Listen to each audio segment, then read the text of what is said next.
రేవు కలవరం కానున్నది. అశ్వని ఏమయ్యారు? ఏమి జరిగింది? పాతాళకేతు మరణించారు. అచ్చచ్చ అశ్వని, అమంగళవాక్యమే.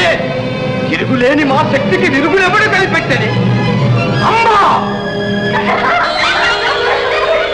చెలి చెలి, నన్ను ఒంటరిగా వదిలి వెళ్తారే? నీకు తోడు నేనున్నానుగా. మీరు నీకిప్పటికే అలసట కలిగించాను.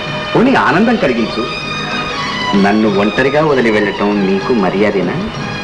మానవలోక వీరులంటే మాకెంతో గౌరవం, ఇష్టం కూడా కదూ అని నీకెలా తెలుసు?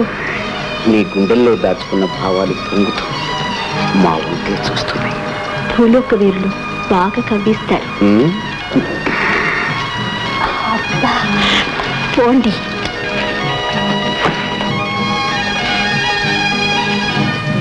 వీరుల ఉడుకునెత్తులు చల్లార్చడానికిగా దేవకన్యలు సృష్టింపబడ్డది.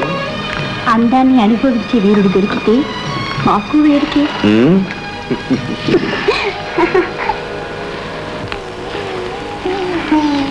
ఇంద్రసభలో నాట్యం చెయ్యాలి. ఇక వెళ్ళొస్తాను. అప్పుడే వెళ్ళిపోతావా దేవి? మళ్ళీ ఎప్పుడు ఇస్తావు?